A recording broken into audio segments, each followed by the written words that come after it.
Anyway no problem दोस्तों, मैं the Hindu का भी एडिटोरियल अपडेट करूँगा और उसका पीडीएफ फाइल दोनों डाल दूँगा, ठीक है ना, इसका भी और उसका भी, तो दोनों का आप एडिटोरियल देखना। चलो पढ़ लेते हैं इसको।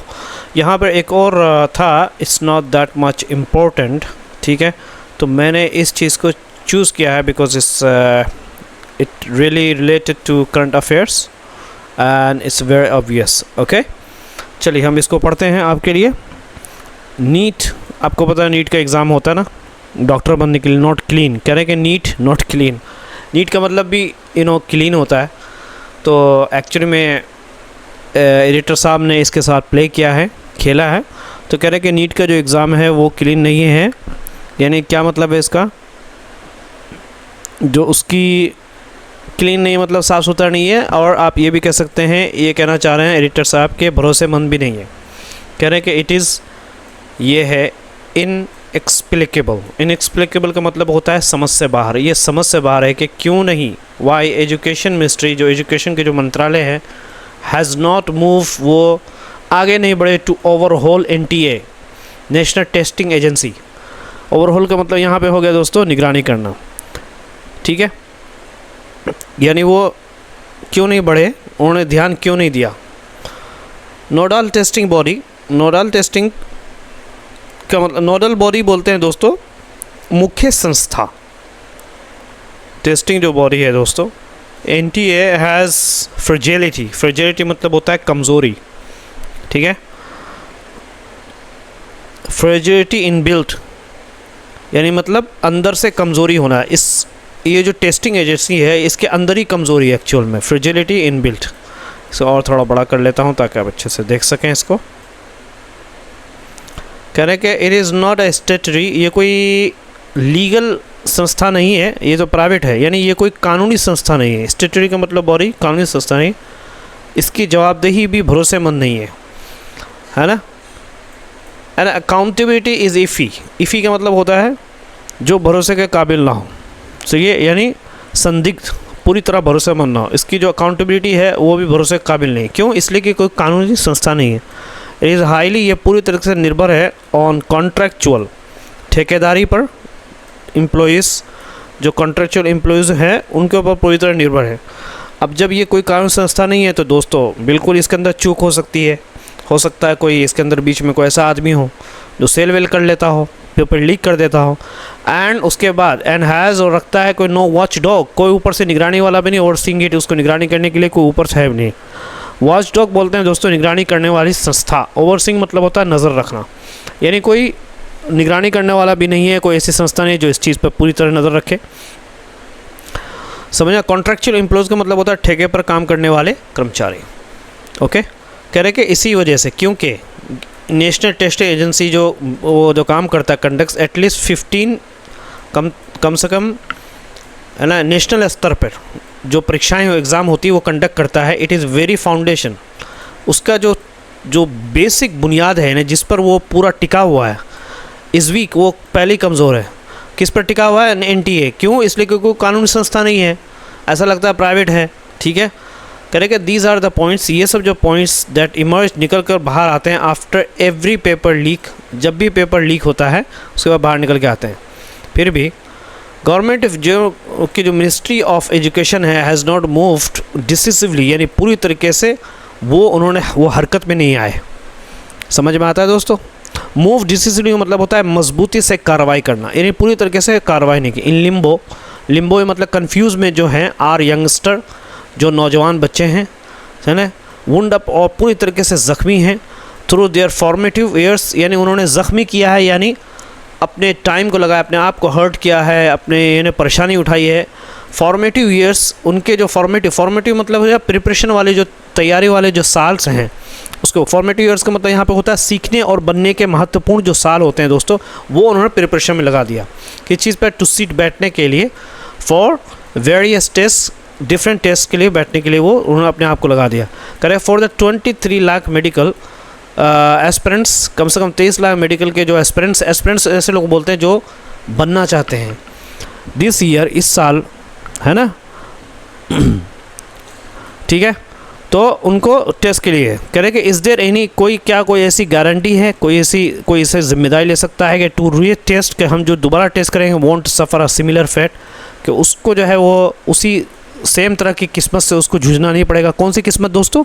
यही पेपर लीक वाली किस्मत। समझ में आता है? तो एस्पिरेंट्स का मतलब आपको पता, उम्मीदवार छात्र, सिमिलर फेट बोलते हैं वही बुरा नतीजा। ये कौन गारंटी लेगा कि क्या ऐसे बुरी नतीजे से उसका सामना नहीं होगा अगर दोबारा टेस्ट करते हैं? क्यों? इसलिए कि अंदर में ही गड़बड़ी है दोस्तों। चलिए पर देखिए, गोइंग बाय, अगर हम देखते हैं शफलिंग ऑफ द फीट। अच्छा, शफलिंग और फीट का क्या मतलब है? हिचकिचाहट या ढीला रवैया, ठीक है। यानी मंत्रालय और एनटीए की धीमी और हिचकिचाहट भरी हरकतों को देखकर लगता है कि ये आखिरी पेपर लीक नहीं है। समझ में आता? शफलिंग ऑफ द फीट का क्या मतलब हो गया यहाँ पे? हिचकिचाहट या ढीला रवैया। कह रहे गोइंग बाय, अगर देखते हैं हम दो हिचकिचाहट और ढीला रवैया इन बोथ, किसके अंदर? मंत्रालय में भी और एनटीए में भी। दिस इज़ कह रहे कि लगता है कि this is hardly the last leak. कैसा ये कोई मुश्किल, ये मुश्किल से ही लास्ट वाला लीक है यानी आखिरी मर्तबा हुआ है। बल्कि जो उसकी हिस्ट्री है हम देखते हैं, या चूँकि आप उससे पहले भी एडिटर साहब ने बताया कि एनटीए के अंदर जो है वो कोई स्टेटरी नहीं है, कोई कानूनी संस्था नहीं है, तो इससे ये पता चलता है कि लास्ट नहीं, इससे पहले होता आ रहा है लीक। समझ में आ रहा है? ये मतलब है it is not safe to assume, ये सेफ़ नहीं है, ये अच्छी बात नहीं कि हम इस बात को अज्यूम करें कि दैट इन 2025 में भी इन सम कॉर्नर किसी तरीके से, ठीक है, यानी 2021, 2024 और 2026 के अनुभवों को देखकर ये मान लेना सुरक्षित नहीं है कि 2025 में कहीं पेपर नहीं बेचा गया होगा। क्योंकि जब इस तरीके से लीक्स आते हैं तो हम ये नहीं मान सकते कि भाई ऐसा 2025 में जो हुआ था उसमें कोई पेपर लीक नहीं हुआ। यानी कहना ये चाह रहे हैं कि 100% जो है पेपर लीक होता रहा है, जैसा कि हिस्ट्री बताती आ रही है। ऐसा नहीं है कि क्वेश्चन पेपर जो है वो बेचा नहीं गया होगा, 2025 में भी बेचा गया होगा, लेकिन निकल कर बात नहीं आई। कह रहे कि गिवन एक्सपीरियंस, क्यों भाई? गिवन का मतलब यहाँ पे वजह से हो गया, क्योंकि अनुभव के वजह से जो 2021 का अनुभव था, 2024 और 2026 का जो अनुभव हुआ है पेपर लीक का, तो ऐसा नहीं कि 2025 में ऐसी हरकतें नहीं की गई होंगी, बल्कि की गई होंगी, लेकिन फॉर्चुनेटली जो है वो बाहर निकल कर नहीं आई। और जो बस whatever, it is more likely, ये हो सकता है कि नो वन वॉज कॉट, कोई पकड़ा नहीं गया, इन द ईयर्स बिटवीन, इस दरमियान जो साल में गुजरा कोई पकड़ा नहीं गया। लेकिन कोई पकड़ा नहीं गया इसका मतलब ये है ना कि लीकेज नहीं हुई, बल्कि हुई होगी। कह रहे कि तरीका जो है ये नया नहीं है और कई सालों से पहचानी गई कमियों को भी नहीं भरा गया है, ठीक है। कह रहे कि द MO यानी मेथड ऑफ ऑपरेशन, ये जो तरीका है इज़ इन न्यू, नया नहीं है, ना he have any of the, अब देखिए ये वर्ड देखिए, मैं पढ़ देता हूँ इसको। इसका वर्ड है इसको बोलते हैं लेक्यूनी, ठीक है। लेक्यूनी भी बोलते हैं, लेक्यूने भी बोलते हैं। इसका मतलब होता है कमियाँ, खाली जगहें, किसी व्यवस्था, तर्क, कानून या योजनाओं में छूट, गैप, समझ, वीक पॉइंट्स जिसको बोलते हैं। यानी ना ही कोई इस तरीके से, ऐसा नहीं कि कोई ये इस तरह का जो मेथड ऑफ ऑपरेशन है ये कोई नया नहीं है, और ना ही किसी तरह की लेक्यूनी है ना। यानी लेक्यूनी बोलते हैं दोस्तों कमियाँ। आइडेंटिफाइड, जिसको पहचाना गया है सालों से, हैज़ बीन प्लग्ड, कि उसको ठीक कर दिया गया हो। यानी ये जो इससे पहले भी कमियों को पहचाना गया था, बताया गया था, लेकिन उसको ठीक नहीं किया गया है, ठीक है। That's what the raised question, ये इसीलिए वजह से, समझ में आता है दोस्तों। अच्छा, कह रहे कि यही बात लोगों के मन में सवाल और शक पैदा करती है। रेजेस आईब्रोज का मतलब होता है दोस्तों शक पैदा करना। That's what raises question and eyebrows, सवाल भी पैदा कर रहा है दोस्तों, और तनाव भी पैदा कर रहा है। एक तो आप जब सवाल कर लेते हैं तो क्वेश्चन हो गया, तनाव मतलब ये कि खाली आईब्रो खाली ऊपर होती है लेकिन आप कुछ बोलते नहीं हो, तो उसको बोलते हैं। फर्स्ट, सबसे पहले बात है कि why weren't any of the ways to minimise the risk of paper leak, क्यों इस तरह का कोई भी तरीका नहीं।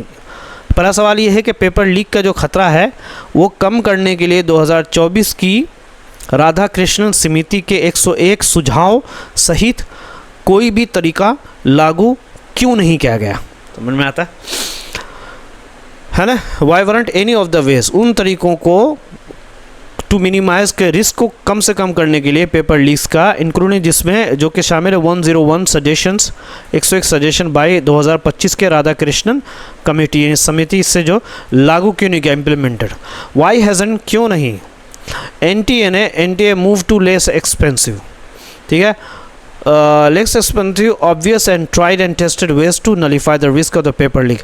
क्यों एनटीए जो है ने कोशिश नहीं की कम महंगी, ऑब्वियस और साफ दिखने वाली, और ट्राइड एंड टेस्टेड, और ऐसी चीज़ जिसको, और ऐसी प्रक्रिया जिसको ट्राई भी किया गया हो, जांचा भी गया हो, उन तरीक़ों को कि वो टू नलीफाई बोलते हैं ख़त्म करने के लिए रिस्क ऑफ पेपर लीक के लिए, यानी जो भी तरीके बताए गए थे उस पर अमल क्यों नहीं किया गया। कहने कि द सिंपलेस्ट वे, सबसे सीधा तरीका था, is to have multiple sets, कि वो मल्टीपल सेट्स हो, यानी कई कॉपी हो क्वेश्चंस के, जो कि एंड रिजल्ट्स जो है उसके जो परिणाम हो वो उसको नॉर्मलाइज किया जाए ड्यूरिंग ग्रेडिंग के दरमियान में। यानी ऐसा हो सकता है कि कुछ पेपर्स जो होते हैं वो थोड़ा सा हार्ड हो जाए, कुछ आसान हो जाए, तो जिस टाइम ग्रेडिंग हो रही हो तो उसके अंदर देखिए किसी हार्ड में किसी ने बहुत ज़्यादा जवाब दे दिया, या तो उसको उसी हिसाब से मार्क्स दिया जाए। लेकिन बहुत ज़्यादा पेपर हार्ड था, ठीक है, उसमें कोशिश तो की लेकिन पूरी तरीके से जवाब नहीं दिया, तो उसको भी उतनी मार्किंग मिलनी चाहिए, और उसको भी उतनी मार्किंग मिलना चाहिए जिसको इजी पेपर मिला हो। तो इस तरीके से इसको बोलते हैं नॉर्मलाइज कर दिया जाए ग्रेडिंग को, यानी जो जिसको हकदार बनता है उस हिसाब से ग्रेडिंग मिलनी चाहिए। तो एडिटर साहब ने कहा कि ये कोई रॉकेट साइंस नहीं है, ये कोई इतनी मुश्किल चीज़ नहीं, ये हो सकता था, लेकिन इस पर किया नहीं गया। आफ्टर ऑल यानी पेपर लीक का खतरा ख़त्म करने के लिए सस्ते, साफ और पहले से सफल तरीके को क्यों नहीं अपनाया गया। ट्राइड एंड टेस्टेड का मतलब होता है पहले से सफल साबित, नलीफाई रिस्क का मतलब होता है खतरा कम करना। कह रहे हैं कि सबसे आसान तरीका ये है कि कई सेट बनाएं और नंबरों को जांच के समय बराबर किया जाए, मल्टीपल सेट्स, है ना। नॉर्मलाइज का मतलब होता है बराबरी के हिसाब से क्या बोलते हैं उसको समायोजित करना। ग्रेडिंग मतलब होता है नंबर देना। ये कोई बहुत मुश्किल काम नहीं है, this is not the rocket science, है ना। नॉन रॉकेट साइंस का मतलब होता है बहुत आसान बात है। आखिर एक छात्र कितने पेपर खरीदेगा जब एक सेट की कीमत 10 लाख रुपए से ज़्यादा हो, ठीक है। आफ्टर ऑल, आखिरकार हाउ मेनी वुड, कितने एक एस्पिरेंट, एक छात्र जो है वो खरीदेगा when a set of cost, जब कीमत जो है वो अपवर्ड्स ऑफ 10 लाख रुपीज़, जो पेपर लीक की जो कीमत जो लोग बेचते हैं दोस्तों वो 10 लाख रुपए से ऊपर उसकी कीमत होती है। और तीसरी बात क्या है, वाई, क्यों नहीं, आफ्टर सेकिंग एनटीए चीफ को नौकरी से निकालने के बाद 2024 में डिड, क्यों नहीं, गवर्नमेंट ऑफ इंडिया ने लीव द, क्यों छोड़ दिया पोस्ट को without a full time director, बगैर फुल टाइम के, यानी 24 घंटे, फुल टाइम मतलब होता है परमानेंट जॉब करने वाले डायरेक्टर को क्यों नहीं उसमें अपॉइंट किया, क्यों नहीं उसमें डाला अंटिल मार्च 2026 तक। फाइनली, आखिरकार, will insiders be thoroughly proved, क्या जो है जो इनसाइडर जो काम करने वाले हैं उनको थ्रोली प्रूव्ड का मतलब उनकी जांच होगी पूरी तरीके से। थ्रोली का मतलब यहाँ पे अच्छी तरीके से जांच की जाएगी या नहीं की जाएगी। कह रहे कि ऑल एंट्रेंस एग्ज़ाम जो ये जो एडमिशन वाले जो एग्ज़ाम्स हैं आर एन इंडस्ट्री, ये क्या है, उद्योग बने, फैक्ट्री बन गई है। जैसे कि कोचिंग हो गया, हॉस्टल्स हो गए, बुक्स हो गई, पब्लिशर, ये सब पूरी की पूरी इंडस्ट्री बन चुकी है। सब लोग, एजुकेशन टेक है ना, ऐप्स है, ये सब के सब वादा करते हैं हम तुम्हें निकालेंगे, हम तुम्हें निकालेंगे। तो इसमें भी ये संभावना है कि किसी ने जो है पेपर लीक कर दिया हो या किसी कोचिंग वाले ने पेपर खरीद लिया हो। तो ये पूरी की पूरी इंडस्ट्री बन चुकी है दोस्तों, यानी एजुकेशन को पूरा मुकम्मल एक बिज़नेस बना दिया गया। इट इज़ एंडलेस, करके ये हम बता नहीं सकते, ये आप गिन नहीं सकते, इस तरीके से हालत हो रही है आजकल। समझ में आता है दोस्तों। कह रहे कि ये सिलसिला ख़त्म होने वाला नहीं है और इसमें कमाई करने वाला जो है परीक्षा माफिया भी जोड़ दीजिए आप, ठीक है, ऐड और जोड़ दीजिए टू दैट। इसमें द प्रॉफिटेबल यानी कमाने वाला एग्ज़ाम माफिया को भी जोड़ दीजिए जो ये सब काम करते हैं। कह रहे कि ROI जो है, return on investment on buying, खरीदने का क्वेश्चन पेपर इज़ ह्यूज, बहुत बड़ा है। यानी एक इंसान 10 लाख रुपए का अगर पेपर लीक करके वो नीट में पास हो जा रहा है दोस्तों, वो जब डॉक्टर बनने के बाद तो लाखों रुपए कमाएगा। तो कह रहे कि ये जो ROI है एक बहुत बड़ी है इसका कीमत। If you make the grade अगर तुम ग्रेड बनाओ, गवर्नमेंट कॉलेज जो है उसकी कीमत होगी a fraction of a private medical study. एक प्राइवेट मेडिकल जो जहाँ पे आप जाते हो, अगर प्राइवेट मेडिकल में आप जाओगे तो वहाँ पे तकरीबन 50 से 60 लाख रुपए लगते हैं, और गवर्नमेंट में उसका एक फ्रैक्शन भी नहीं, एक हिस्सा भी नहीं है। तो ऑफ कोर्स ये जो अगर कोई इंसान नीट में पास कर जाता है तो उसके लिए गोया कि वो फ्री में पढ़ाई कर रहा है। इवन यहाँ तक कि स्मॉल लीक, एक छोटा सा भी लीक कैन चेंज रैंक्स को चेंज कर सकता है। थोड़ा सा भी लीक, अगर जैसे 20 क्वेश्चन का लीक हो गया तो ऑफ कोर्स करेगा गिवन द स्टेक्स। अब यहाँ देख लो गिवन द स्टेक का क्या मतलब है। गिवन द स्टेक मतलब होता है दोस्तों इतने बड़े दाव के बावजूद, स्टेक्स का मतलब होता है दाव, महत्व के बावजूद मिनिस्ट्रीज़ गो स्लो, मिनिस्ट्री जो है उनका जो धीमे धीमे जो है जाना रिफॉर्म पे, सुधार के लिए ऊपर, डिस्पाइट इसके बावजूद कि so many leaks of various NTA conducted exam, कि बहुत सारी जो है लीक्स हुई हैं, बहुत सारे अलग अलग तरह के जो एनटीए ने जो एग्ज़ाम कंडक्ट किए हैं, इज़ इनएक्सप्लिकेबल, ये समझ से बाहर है कि क्यों ऐसा हो रहा है, ये क्यों नहीं मतलब मिनिस्ट्री इस पर ध्यान दे रही है, तो समझ से बाहर है।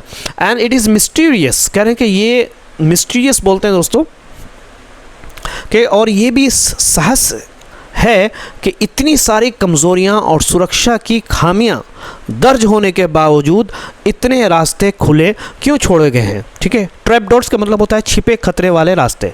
अच्छा, वल्नरेबिलिटीज़ का मतलब होता है दोस्तों कमज़ोरियाँ। वीक लिंक का मतलब होता है कमज़ोर कड़ी। चेन ऑफ कस्टडी का मतलब होता है पेपर संभालने की पूरी प्रक्रिया।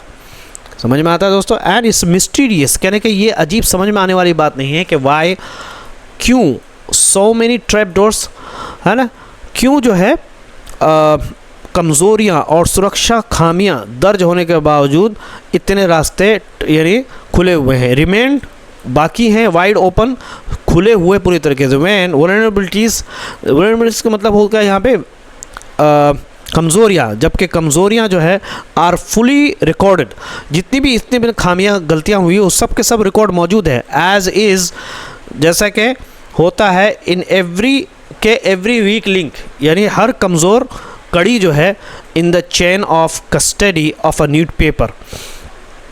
चेन ऑफ कस्टडी का मतलब होता है पेपर संभालने की पूरी प्रक्रिया के अंदर जो कमज़ोरियाँ पाई गई है, इतनी कमज़ोरियाँ पाई गई है, फिर भी जो है अभी भी ट्रैप डोर्स क्यों उसको खुला छोड़ दिया गया है, ये समझ से बाहर है। क्या इसमें किसी का फ़ायदा है, क्या इसमें किसी का फ़ायदा है या बहुत बड़ा फ़ायदा है या नहीं, व्हाटएवर, परहैप्स हो सकता है। कह रहे कि ये जो द पुश नीडेड, कह रहे कि शायद अब बदलाव की ज़रूरत क्या है वाली ताकत छात्रों से आएगी, है ना। ओके, परहैप्स ये जो कोशिश जो है यानी बदलाव की ताकत नीडेड ज़रूरत है, विल कम, वो आएगा फ्रॉम द स्टूडेंट, छात्रों से, who must be compensated for the NTS failure, जिनको मुआवजा देना चाहिए, कंपनसेटेड मुआवजा देना चाहिए फॉर एनटीए के कमज़ोर होने की वजह से, टू कंडक्ट एन एग्ज़ाम को देने के लिए, जो उन्होंने एग्ज़ाम दिया और छात्रों ने इतनी मेहनत की, आपको पता है नीट के लिए कैसे लोग कितनी कोशिश करते हैं। यहाँ तक मेरी सिस्टर ने भी एग्ज़ाम दिया था दोस्तों, तो वो पूरे दिन पढ़ती रहती थी। तो एक एग्ज़ाम को करने के लिए कितना छात्र कोशिश करते हैं, तो इसलिए एडिटर साहब कह रहे हैं कि उनको कंपनसेट करना चाहिए, उनको देना चाहिए, पैसे उनको जो है मिलने चाहिए, जो कि हेल्ड फॉर ईयर्स, जो कि कई सालों से किए जा रहे हैं सही तरीके से। कंपनसेट का मतलब होता है मुआवजा देना, फेयरली मतलब होता है निष्पक्ष तरीके से। यानी शायद अब बदलाव की ज़रूरत क्या है वाली जो है ताकतें छात्रों से आएगी, जिन्हें एनटीए की निष्पक्ष परीक्षा कराने में असफलता के लिए मुआवजा मिलना चाहिए। पुश का मतलब यहाँ पर होता है आगे बढ़ने वाली ताकत, के आगे बढ़ाने की जो ताकत है वो ज़रूर छात्र से, जिनको कंपनसेट देना चाहिए। एनटीए की जो कमज़ोरी है कि वो एक एग्ज़ाम को कंडक्ट करें, हेल्ड जिसको किया जाए फॉर ईयर्स, सालों से, नाउ फेयरली, उसको सही तरीके से किया जाना चाहिए, स्टूडेंट का अधिकार है। लेकिन चूँकि ये फेलियर हो गया तो अब जो है एनटीए वालों को जो है स्टूडेंट को कंपनसेट करना चाहिए। अब वो कैसे करेंगे अब वो जाने दोस्तों। नए तो चैनल को ज़रूर सब्सक्राइब करिए। द हिंदू का भी मैं डालूंगा दोस्तों, उसको भी देखना, इसका PDF फाइल में नीचे डाल दूंगा। Take care.